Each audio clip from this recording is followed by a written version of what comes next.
You've used money your entire life.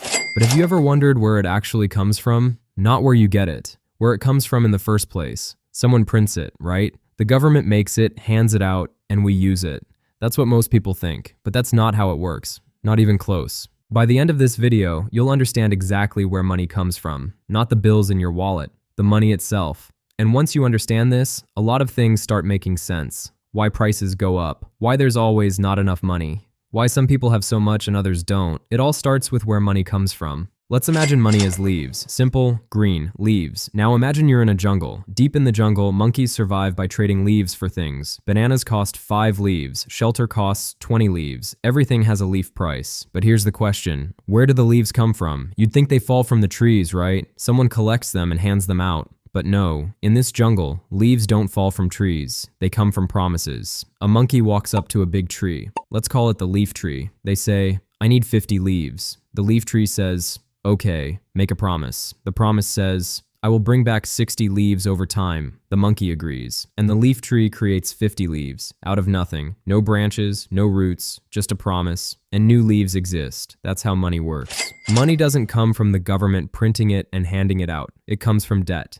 When someone borrows money from a bank, the bank doesn't take it from a pile. The bank creates it. They type numbers into an account. That's new money. It didn't exist a second ago. Now it does. But here's the part people miss. That money comes with a condition. It has to be paid back. With interest. So if the bank creates $100, the person has to pay back 110. But where does that extra 10 come from? It has to come from somewhere. And that's the trick. There's always more owed than exists. Always. So why does it work like this? Why not just print money and hand it out?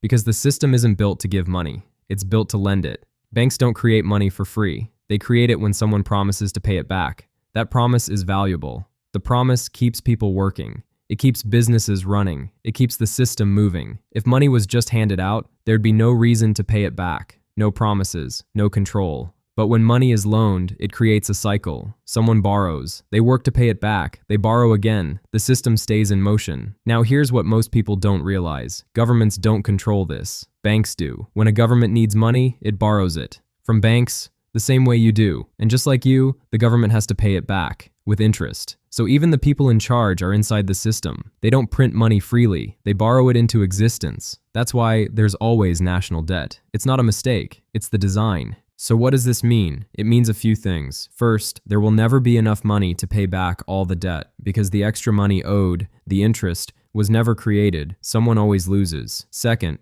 money always flows toward whoever controls the lending. Banks create money when they lend, so they decide who gets access, who builds wealth, who stays stuck. Third, the system requires growth, because if no one borrows, no new money is created. And if no new money is created, the system stops. So businesses are pushed to grow. People are pushed to borrow. Countries are pushed to expand, not because it's better, because the system needs it. Fourth, inflation is built in. Every time new money is created, the old money is worth a little less. Not because it's broken, because more leaves are always entering the jungle. This is why your grandparents could buy a house for $30,000, and now it costs 10 times that. Not because houses got better, because more money exists. So, what do you do with this information? Nothing dramatic. This system isn't going anywhere. It's been this way for decades. It works for the people it's designed to work for, but knowing how it works changes something. You stop asking, why isn't there enough money?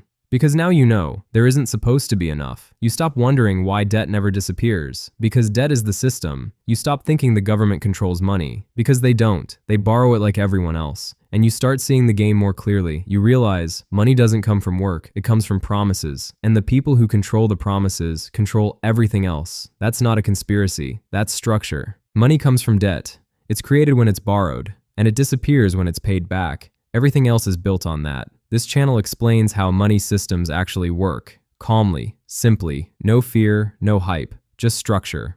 If this kind of content helps you see things more clearly, you can support the channel on Patreon. Link in the description.